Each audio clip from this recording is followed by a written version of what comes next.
Hello students, welcome back to my channel. आज मैं आप लोगों को अकाउंटेंसी के सेकंड चैप्टर के आगे के टॉपिक को पढ़ाऊंगी।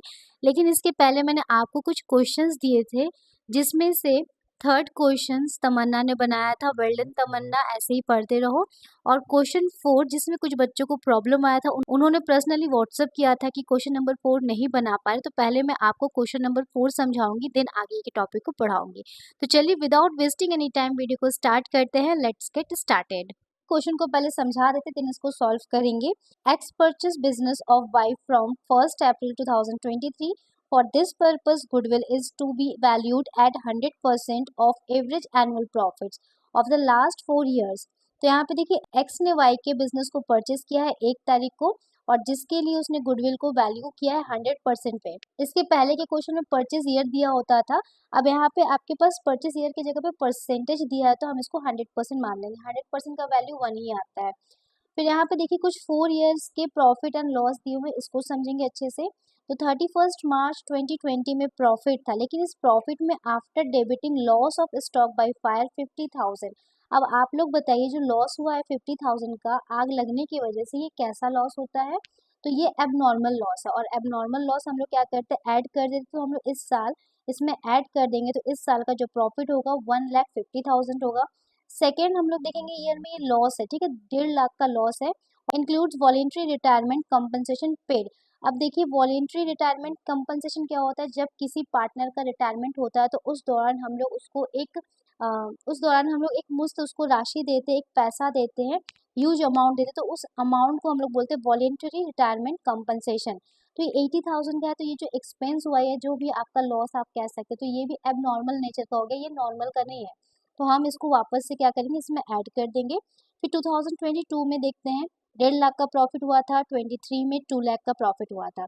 अब यहाँ पे कुछ एडजस्टमेंट दिए हुए हैं। पहला एडजस्टमेंट है, during the year ended 31st March 2021, a machine got destroyed in accident and 60,000 was written off as loss in profit and loss account। इस लाइन को समझिएगा कि कोई एक मशीन था जो कि एक्सीडेंटली वो पूरी तरीके से डिस्ट्रॉय हो गया था, और उसमें से हम लोग ओनली 60,000 का amount he profit and loss account में राइट ऑफ किए थे। राइट ऑफ करने का मतलब उसके डेबिट में हम लिखे थे। तो ये बताइए, जो लॉस है ये भी एबनॉर्मल लॉस है। तो ये कौन सी ईयर में हुआ? 31 मार्च 2021 में हुआ था। तो यहाँ पे देखिएगा, इसमें इसमें आपको क्या करना है, 60,000 ऐड कर देना, मतलब 80,000 भी ऐड करना और प्लस 60,000 भी ऐड करना है। नेक्स्ट में है, on 1 July 2021 two computers costing 40,000 each were purchased and were debited to traveling expenses account on which depreciation is to be charged at the rate of 10% on straight line method। अब यहाँ पे second में भी गलती हुआ है। तो 1 July 2021 ये आपका कहाँ पे आएगा, 21-22 वाले साल में आएगा, मतलब कि यहाँ पे आएगा, ठीक है, थर्ड ईयर में आएगा। तो यहाँ पे 1 जुलाई को 2 कंप्यूटर खरीदा गया था। एक का दाम 40 है, तो दोनों का दाम 80,000 हो जाएगा। लेकिन यहाँ पे गलती हमने क्या किया, कैपिटल एक्सपेंडिचर को रेवेन्यू एक्सपेंडिचर हम लोगों ने मान लिया था।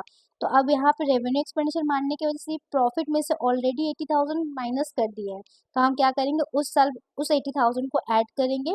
ऐड करने के बाद फिर 10% का स्ट्रेट लाइन मेथड से हम लोग डिप्रिसिएशन चार्ज करेंगे। तो चलिए इस क्वेश्चन को अब हम लोग बनाते हैं। हम लोग सबसे पहले ना यहाँ पे एक फॉर्मेट बना लेंगे, टेबल बना लेंगे। टेबल बनाने से आप एक्यूरेट प्रॉफिट अच्छे से कैलकुलेट कर सकते हैं। तो यहाँ पे मैंने क्वेश्चन नंबर 4 लिखा है, कैलकुलेशन ऑफ एडजस्टेड प्रॉफिट। तो 4 साल का प्रॉफिट दिया हुआ था, मैंने 4 साल के लिए मैंने कॉलम बना लिया है। तो फर्स्ट ईयर जो दिया हुआ था वो 31 मार्च 2020।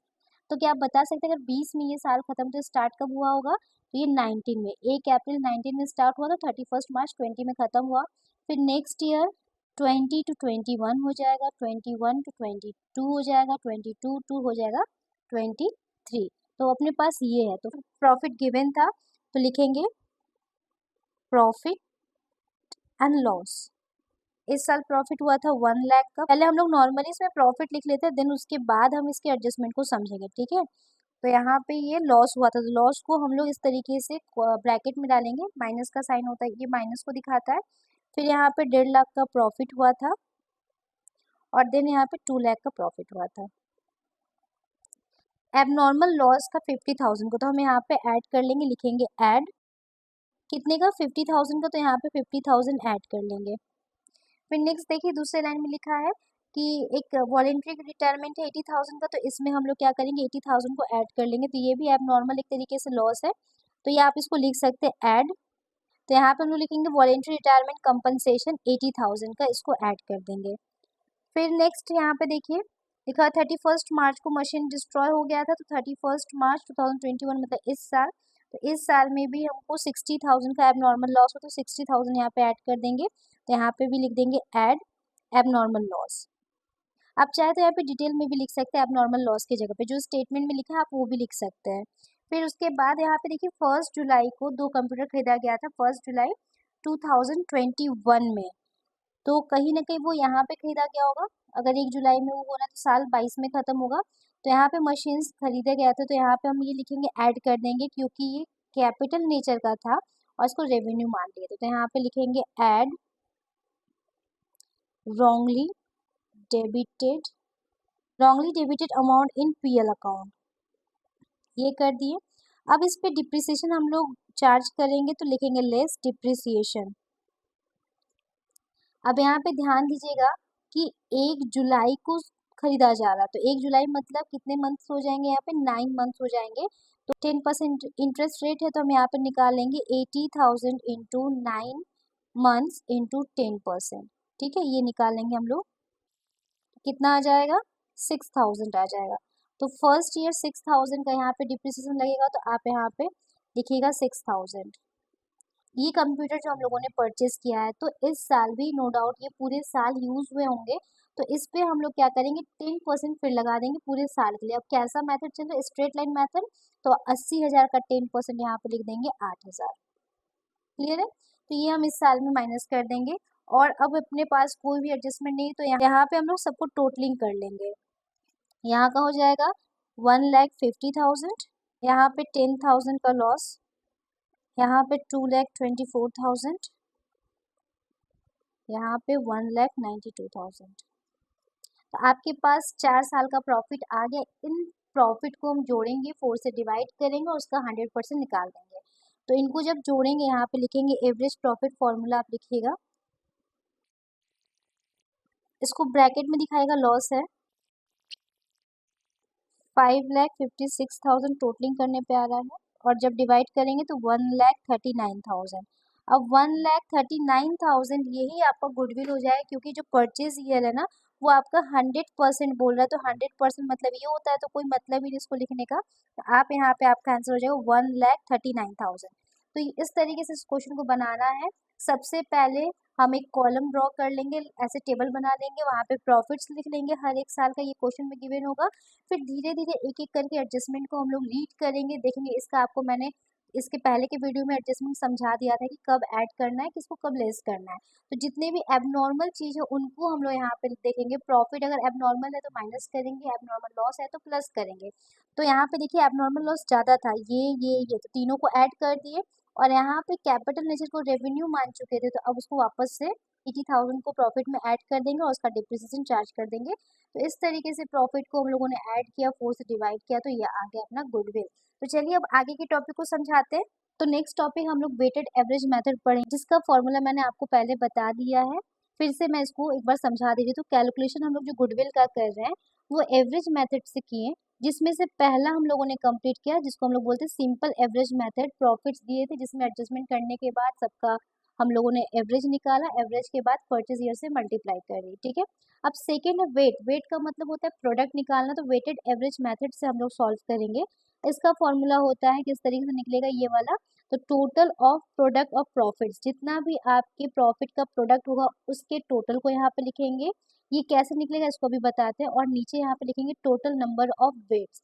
ये वेट आपको गिवन होंगे, जब ये आपका आ जाएगा तो उससे हम गुडविल आराम से निकाल सकते हैं। गुडविल को हम लोग लिखेंगे, गुडविल इज इक्वल्स टू जो भी वेटेड एवरेज प्रॉफिट आएगा उसको number of years of purchase से मल्टीप्लाई कर देंगे, ठीक है। और हम लोग प्रोडक्ट कैसे निकालते हैं, यहाँ पे आपके पास ईयर दिए होंगे, तो जैसे फॉर एग्जांपल कोई भी ईयर दिया होगा 2019, ये ईयर एंडेड है, ठीक है। फिर ये 2020, 2020, 21, 2022, तो यहाँ पे आपके पास है, और ये प्रॉफिट आपको क्वेश्चन में ऑलरेडी गिवन होंगे। और वेट अगर आपको दिया है तो बहुत अच्छी बात है, नहीं दिया तो हम लोग स्टार्टिंग से पहले साल को 1 मानते, दूसरे को 2 मानते, तीसरे को 3 और चौथे को 4 मानते। इस तरीके से हम लोग करेंगे और प्रॉफिट को वेट के साथ मल्टीप्लाई करके यहाँ पे प्रोडक्ट लिखेंगे और फिर उसके बाद सारे प्रोडक्ट को यहाँ पे टोटल करेंगे, ये वाला ऊपर लिखेंगे और इनको सारे वेटेड को ऐड करेंगे, टोटल करेंगे, इन दोनों को डिवाइड करेंगे तो आंसर आ जाएगा। तो चलिए इस फॉर्मूला से एक क्वेश्चन हम लोग सॉल्व करते हैं। तो देखिए आपकी स्क्रीन पे ये क्वेश्चन दिख रहा है, the profit of firm for the last 5 years were as follows. तो ये क्या है, ईयर एंडेड 31 मार्च है, तो यहाँ पे 20 में देखिए 43 का प्रॉफिट हुआ है, 2021 में 50,000 का प्रॉफिट हुआ है, 2022 में 52, 23 में 56, 24 में 85। ये सारे प्रॉफिट्स आपको हुए हर साल में। और यहाँ पे क्वेश्चन में गिवन है, you are required to calculate the value of goodwill on the basis of 2 years purchase of weighted average profit method, the weight is to be used are. तो यहाँ पे दिया गया है, देखिए पहले साल के लिए 1 माना गया, दूसरे के लिए 2, थर्ड के लिए 3, फोर्थ के लिए 4 और फिफ्थ के लिए 5। तो इस तरीके से आपको ये गिवन होगा, अगर नहीं दिया होगा तो आप अपने से भी लगा सकते हैं। तो इस क्वेश्चन को हम लोग सॉल्व करते हैं। तो यहाँ पे हम लोग लिख लेंगे ईयर एंडेड 31 मार्च, यहाँ पे प्रॉफिट्स, यहाँ पे वेट और यहाँ पे प्रोडक्ट। तो यहाँ पे क्वेश्चन में गिवन था 2020, 21, 22, 23, 24। इस साल का प्रॉफिट है 43,000, 50,000, 52,000, 65,000, 85,000 और वेट यहाँ पे 1, 2, 3, 4, 5। ठीक है, वेट को अगर टोटल कर लेते तो यहाँ पे 15 आ जाएगा। अब प्रोडक्ट है तो सबको मल्टीप्लाई करके हम लोग साइड में लिखेंगे। तो यहाँ पे तो 43,000 आ जाएगा, 50,000 का दुगना हो जाएगा 1 लाख, 52 को 3 से मल्टीप्लाई कर देंगे तो 1,56,000 और 65 को 4 से मल्टीप्लाई कर देंगे तो 2,60,000, 85 को 5 से मल्टीप्लाई कर 4,25,000। जब इसको ऐड करेंगे हम लोग, आपके पास आ जाएगा 9,84,000। इसको फॉर्मूला पे फीड करते हैं, 9,84,000 डिवाइडेड बाई 15। तो अपने पास इसको जब हम सॉल्व करेंगे तो आ जाएगा 65,600। तो ये क्या हो गया, ये वेटेड एवरेज प्रॉफिट हो गया। ठीक है, वेटेड एवरेज प्रॉफिट हो गया। अब इसको गुडविल में कन्वर्ट करेंगे तो गुडविल का फॉर्मूला होता है, ये जो भी अमाउंट आपको मिला है इस अमाउंट में आप परचेज ईयर मल्टीप्लाई करते हो। क्वेश्चन में कितना था purchase year, question purchase year था 2, तो इसको 2 से मल्टीप्लाई कर देंगे तो आ जाएगा 1,31,200। ठीक है, क्वेश्चन करने के पहले यहाँ पे हम लोग एक एडजस्टमेंट और सीख लेते हैं, ओवर वैल्यूड और अंडर वैल्यूड के बारे में। ठीक, ओवर वैल्यू का मतलब किसी को बढ़ा के लिखना, मतलब उसको ज़्यादा बढ़ा के लिखना, प्लस करके लिखना, और अंडर वैल्यू का मतलब घटा के लिखना, माइनस करके लिखना। तो ये हम लोग देखते हैं कि ओपनिंग स्टॉक में भी हो सकता है, क्लोजिंग स्टॉक में भी हो सकता है। अगर ऐसा कुछ होता है तो उसकी वजह से प्रॉफिट में क्या इफेक्ट दिखता है, उस प्रॉफिट को कैसे हम लोग ठीक करेंगे उसके बारे में वो हम लोग समझ लेते हैं। यहाँ पे मैं ट्रेडिंग अकाउंट आपको बना के दिखाती हूँ। ओपनिंग स्टॉक, यहाँ पे आता है बाय क्लोजिंग स्टॉक, इधर आएगा टू परचेज और यहाँ आएगा बाय सेल्स और इधर आएगा टू ग्रॉस प्रॉफिट। ठीक है, यही फॉर्मेट होता है ट्रेडिंग अकाउंट का। तो यहाँ पे मैं आपको एक ट्रू वैल्यू दिखाती हूँ और उसी ट्रू वैल्यू में मैं एक बार ओवर वैल्यू और अंडर वैल्यू करके समझाऊंगी। ठीक है, तो यहाँ पे सपोज कि 30,000 का मेरे पास ओपनिंग स्टॉक है और 40,000 का परचेज किया, 80,000 का सेल किया और 30,000 क्लोजिंग स्टॉक है। ठीक है, तो यहाँ पे देखते हैं प्रॉफिट कितना आ जाएगा, ये 70,000 हो गया और ये हो गया 1,10,000। तो यहाँ पे हम लोग लिखेंगे 1,10,000 में से 70,000 माइनस करेंगे तो 40,000 का यहाँ पे आ जाएगा ग्रॉस प्रॉफिट। अब यहाँ पे क्या हो सकता है, ओपनिंग स्टॉक में ओवर वैल्यू हो गया है, मतलब कि ओपनिंग स्टॉक में हमने बढ़ा के लिख दिया है। तो सेम यही चीज रहेगा, हम बस अमाउंटिंग यहाँ पे करके आपको समझा रहे हैं। तो 30,000 का है तो हम यहाँ पे 40,000 ओपनिंग स्टॉक मान लेते हैं, परचेज जैसा था वैसा ही रख दीजिए और सेल्स भी जैसा था वैसा ही रख दीजिए और सेम एज क्लोजिंग स्टॉक जो था वही रख दीजिए। तो यहाँ कितना आ जाएगा, टोटलिंग इसका 1,10,000 आ जाएगा।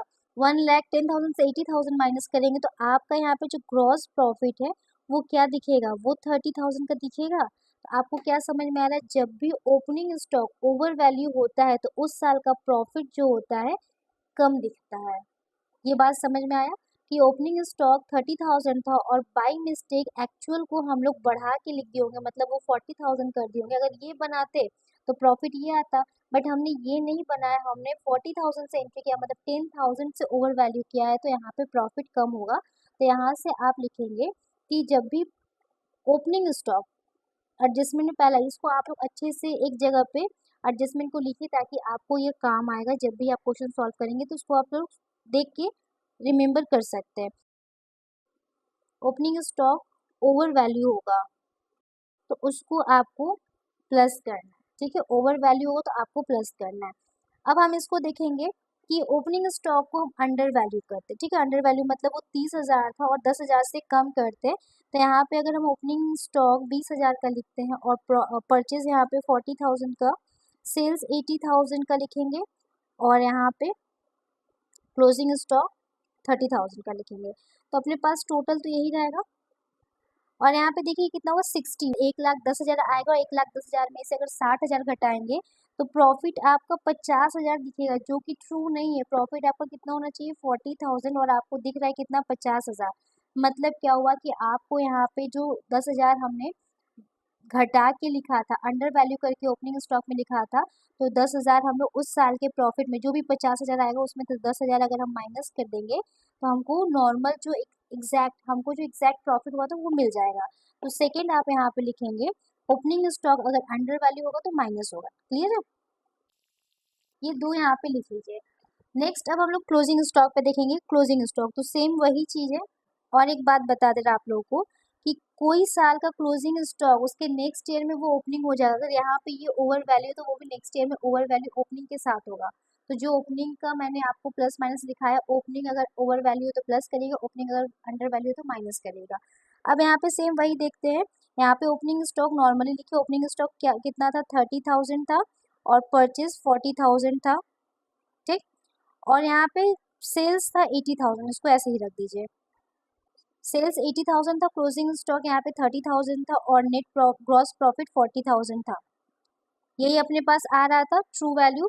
अब हम यहाँ पे क्या करेंगे, इसमें हम लोग ओवर वैल्यू करेंगे, मतलब बढ़ा के लिखेंगे। 10,000 से ओवर वैल्यू अगर स्टॉक कर देते हैं तो आपको क्या समझ में आएगा कि 30,000 तो ये ऐसे एज इट इज रहेगा, 40,000 आपका परचेज भी रहेगा, 80,000 आपका सेल्स रहेगा, और ये अगर 10,000 से ओवर वैल्यू है मतलब 40,000।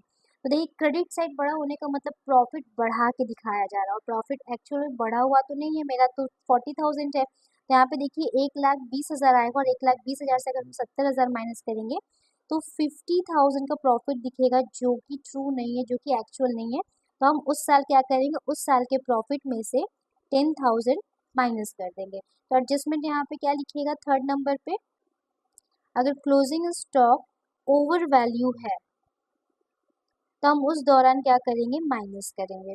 और फोर्थ में जस्ट इसका उल्टा, इसको देखिए, अगर हम इसको अंडर वैल्यू कर दे, मतलब 20 मान ले, ठीक है। यहाँ पे हम लोग करते कि अगर 20 मान लेते तो उस टाइम पे क्या हो जाएगा, ये 30,000 का ओपनिंग स्टॉक का परचेज, 80,000 का यहाँ पे सेल्स, और यहाँ पे हम अंडर वैल्यू कर दे तो अगर 20 मान लेते हैं, ठीक है।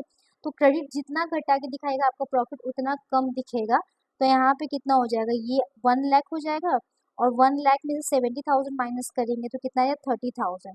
तो क्या 30,000 एक्चुअल प्रॉफिट है, नहीं, एक्चुअल प्रॉफिट कितना है, 40,000। तो हम लोग क्या करेंगे, जितने से अंडर वैल्यू के उतना ऐड कर देंगे। तो यहाँ पे सेकेंड आ जाएगा, अगर क्लोजिंग स्टॉक अंडर वैल्यू होगा तो वहाँ पे आपको ऐड कर लेना है। क्लियर है, तो यहाँ पे दो चीज मैंने आपको बता दिया है कि अगर डेबिट साइड ओवर वैल्यू है तो मतलब ये प्रॉफिट को कम कर रहा है। डेबिट साइड जितना अधिक होगा प्रॉफिट उतना ही कम होगा, तो इसको हम ऐड कर लेंगे।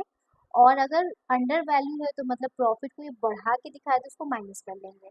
और क्लोजिंग स्टॉक हम लोग क्रेडिट साइड में लिखते हैं, क्रेडिट साइड में बढ़ा हुआ है तो प्रॉफिट को अननेसेसरी वो बढ़ा के दिखा रहा है, तो इसको माइनस करेंगे। और यहाँ पे अंडर वैल्यू तो प्रॉफिट को अननेसेसरी कम करके दिखा, तो यहाँ पे ऐड कर देंगे। तो चलिए अब एक क्वेश्चन को हम लोग सॉल्व करते हैं। तो देखिए ये क्वेश्चन आपको समझा देते हैं कि एक कोई कंपनी है जिसने अग्रीड किया कि गुडविल 3 इयर्स होना चाहिए, उसका परचेज ईयर 3 इयर्स होना चाहिए और 4 साल का यहाँ पे प्रॉफिट गिवन है और 4 साल में ये वेट भी दे दिया 1 2 3 4, ठीक है।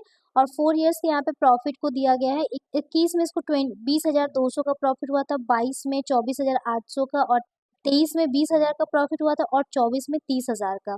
अब यहाँ पे कुछ एडजस्टमेंट है, इसको समझ लिया जाए। On scrutiny of accounts the following matters are revealed. तो देखिए स्क्रूटनी का मतलब होता है कि दोबारा से कोई चीज को चेक करना। तो यहाँ पे पहला है 1 December 2022 a major repair was made in respect of the plant incurring 6,000 which amount was charged to revenue. Question में बोला जा रहा है ह्यूज खर्चा, तो जब भी मान लीजिए कोई ह्यूज खर्चा होता है या बड़ी चीज के लिए कोई खर्चा होता है तो वो कैपिटल नेचर का होता है। और यहाँ पे क्वेश्चन में साफ साफ बताया कि 6,000 का कोई बड़ा खर्चा हुआ था जिसको रेवेन्यू मान लिया गया है।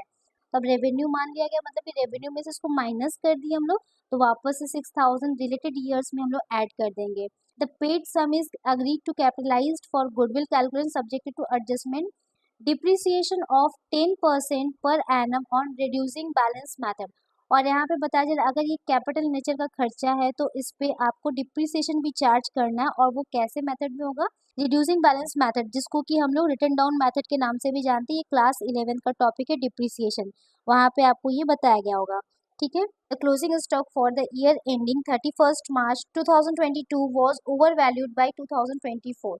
और लास्ट है to cover management cost and annual charge of 4,800 should be made for purpose of goodwill valuation. तो यहाँ पे मैनेजमेंट का जो कॉस्ट है वो देना है, तो ये हर साल आपका डिडक्ट होगा। और यहाँ पे आपको बोला गया गुडविल को कंप्यूट करिए। तो सबसे पहले यहाँ पे हम लोगों ने कॉलम ड्रॉ कर लिया है। यहाँ पे लिखेंगे कैलकुलेशन ऑफ एडजस्टमेंट, 4 साल का यहाँ पे प्रॉफिट दिया है तो यहाँ पे हम लोग लिख लेंगे। आप नॉर्मली 31 करके भी लिख सकते हैं इस तरीके से, ये 21 का दिया हुआ था, लेकिन मैं यहाँ पे 2 साल को लेके चलती हूँ। अगर बीच में कोई भी ऐसा मंथ आ जाए तो वो आप अच्छे से कंसीडर कर सकते हैं।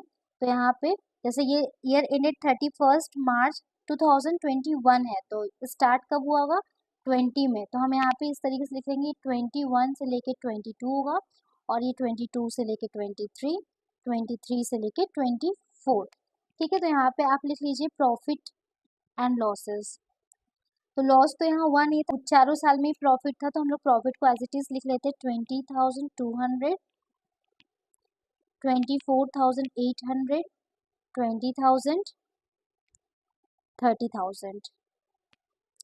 अब यहाँ पे फर्स्ट एडजस्टमेंट हम लोग देखेंगे एक बार फिर से क्वेश्चन पे कि 1 दिसंबर को यहाँ पे एक बहुत बड़ा खर्चा हुआ था 6,000, जिसको हम लोगों ने रेवेन्यू मान लिया था। तो 1 दिसंबर 2022, 1 दिसंबर 2022 मतलब इस साल में आएगा। तो यहाँ पे हम लोग क्या करेंगे, 6,000 को पहले तो ऐड कर लेंगे क्योंकि ये रेवेन्यू एक्सपेंडिचर नहीं था और रेवेन्यू मान के हमने प्रॉफिट में से इसको माइनस कर दिया था। अब इसको वापस से जोड़ देंगे तो नॉर्मल प्रॉफिट अपना आ जाएगा।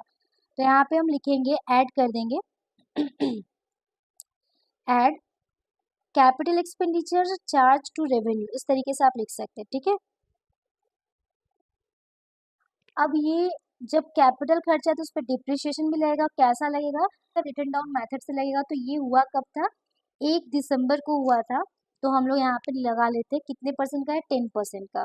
तो 6,000 का 10% हो जाएगा यहाँ पे 600 और इस 600 पे हम लोगों को मंथ लिखना है।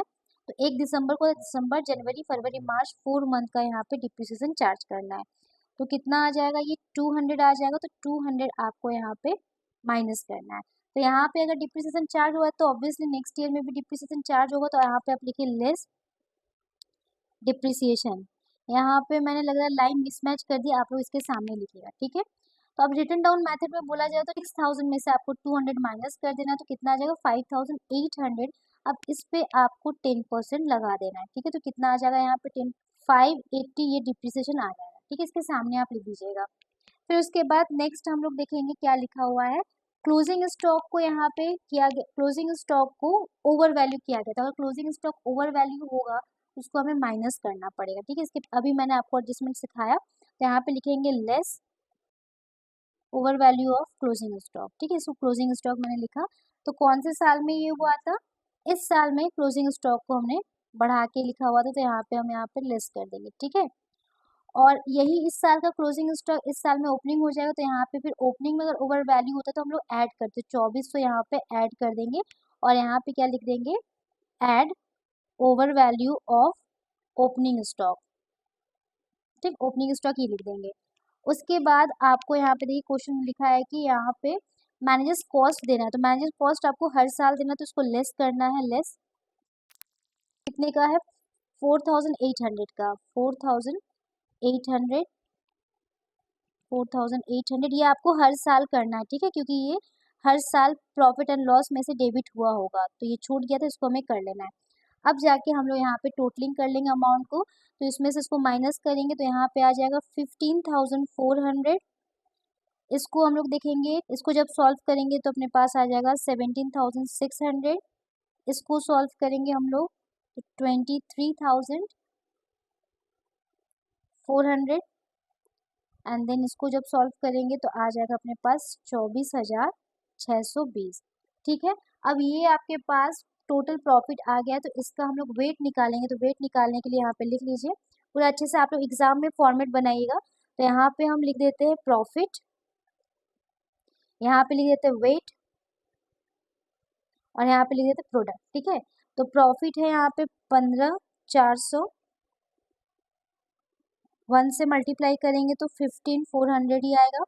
फिर नेक्स्ट है यहाँ पे 17,600, 2 से मल्टीप्लाई करेंगे तो 35,200। फिर नेक्स्ट है यहाँ पे 23,400, ये यहाँ से, ठीक है, 23,400 प्रॉफिट यहाँ से हम लिख रहे हैं, उसमें मल्टीप्लाई कर रहे हैं वेट के साथ, 3 से मल्टीप्लाई कर देंगे तो यहाँ पे आ जाएगा 70,200। फिर नेक्स्ट है 24,620, जिसको 4 से मल्टीप्लाई करेंगे तो ये आ जाएगा अपने पास 98,480। अब सबको यहाँ पे टोटल कर लेंगे, वेट को भी और प्रोडक्ट को भी, तो यहाँ पे आ जाएगा 2,19,280, और यहाँ पे इनको जोड़ देंगे तो आ जाएगा 10। तो फिर हम जब इसको सॉल्व करेंगे 280 को 10 से डिवाइड कर देंगे, 0 0 कैंसिल, तो यहाँ पे ये वेटेड एवरेज प्रॉफिट आ गया इतना। और परचेज ईयर्स कितना दिया था स्टार्टिंग में? 3 ईयर्स दिया था, 3 से मल्टीप्लाई कर देंगे तो गुडविल अपने पास आ जाएगा 65,784, ये आपके पास गुडविल आ जाएगा, ठीक है। तो इस तरीके से मैंने इस क्वेश्चन को सॉल्व कराया है। अब आपको मैं ये होमवर्क दे रही हूँ, इस होमवर्क को आप सॉल्व करिए, कमेंट सेक्शन में कमेंट करके बताइएगा किसका आंसर आया किसका नहीं आया। जो भी दिक्कत होगा आप कमेंट सेक्शन में कमेंट करिएगा, आपके प्रॉब्लम को सॉर्ट आउट कर दिया जाएगा। आज का वीडियो यहीं तक। आई होप स्टूडेंट आज का वीडियो आपको समझ में आया है, और इस वीडियो को आप ज़्यादा से ज़्यादा अपने फ्रेंड्स में शेयर करिए ताकि वो भी पढ़ना स्टार्ट कर दें। अगर आप इस वीडियो में नए हैं तो चैनल को सब्सक्राइब कर दीजिए और बेल आइकन को प्रेस कर दीजिए, ताकि सबसे पहले आपको नोटिफिकेशन मिले और आप चीज़ों को अच्छे से जान पाएँ। मिलते हैं नेक्स्ट वीडियो में, तब तक स्वस्थ रहिए, मस्त रहिए। Till then take care, bye bye.